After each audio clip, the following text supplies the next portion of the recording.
Imagine waking up to find out that one of your closest allies just completely ignored your direct request and bombed the presidential palace of another country. That's exactly what happened today when Israel launched strikes on Syria's presidential palace and military headquarters in Damascus, just hours after the United States explicitly asked them to stop. This isn't just another Middle East conflict story. This is about a dangerous game of regional power, minority protection, and allies going rogue. And trust me, by the end of this video, you'll understand why this matters way more than you might think. So here's what went down. Over the past few days, southern Syria has been exploding into violence. In the city of Suwaida, which is predominantly Druze, a religious minority, deadly clashes broke out between local Druze fighters, Bedouin tribes, and Syrian government forces. We're talking about over 250 people dead in just a few days. The violence started with something as simple as a highway robbery on July 11th, where a Druze vegetable merchant was attacked and kidnapped by Bedouin tribesmen. This sparked a cycle of revenge kidnappings and then full-blown sectarian warfare. Now here's where it gets interesting. Israel has about 150,000 Druze citizens of its own, and they've been watching their relatives across the border in Syria get caught up in this violence. The Israeli government, led by Prime Minister Benjamin Netanyahu, decided they needed to act. They started launching airstrikes, claiming they were protecting the Syrian Druze from what they called a barbaric campaign. But this is where things get really messy. On Tuesday night, July 15th, the United States stepped in. American officials directly asked Israel to halt its strikes on Syrian military forces. And get this, Israel actually agreed. They said, okay, we'll stop. Except they didn't. The very next morning, Wednesday, July 16th, Israeli drones were buzzing over Damascus. First, they hit what they called a warning strike on the entrance to Syria's General Staff headquarters. When that message apparently wasn't received, they escalated dramatically. The Israeli Air Force launched heavy strikes that completely destroyed Syria's Ministry of Defense and General Staff headquarters building in the heart of Damascus. But they weren't done. Reports indicate Israeli strikes also targeted areas near the presidential palace. Syrian state media reported injuries to civilians, and military sources described officers taking cover in basements as drone strikes pounded the building. Israel's defense minister, Israel Katz, wasn't subtle about the threat either. He warned that if Syria didn't withdraw its forces from Suwaida and stop operations against the Druze, Israel would continue escalating. He literally said this was a message and a clear warning to the Syrian regime. Now, you might be wondering, why would Israel risk damaging its relationship with the United States over this? Well, it's complicated. Israel views the Syrian Druze as more than just a minority group across the border. They see them as part of their own extended community. Netanyahu's office put out a statement saying Israel is dedicated to preventing harm to the Druze in Syria, owing to our brotherhood with our Druze citizens in Israel and their familial and historical connections.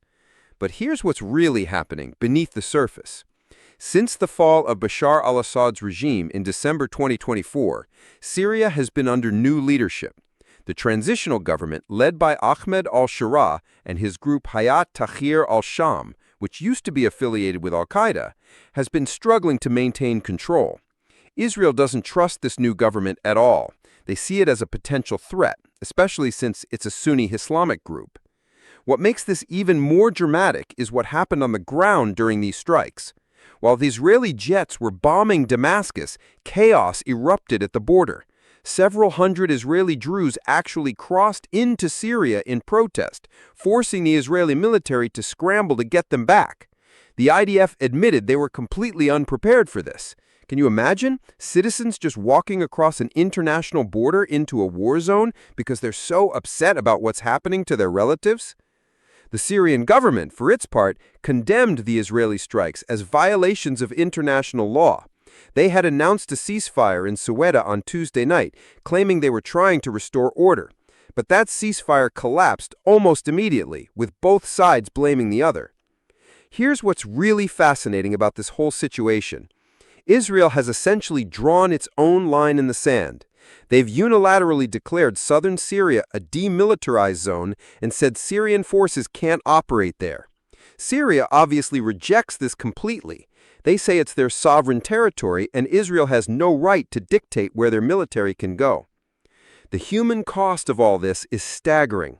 In just 4 days of fighting in Suwaida, reports indicate over 250 people have been killed, including women and children.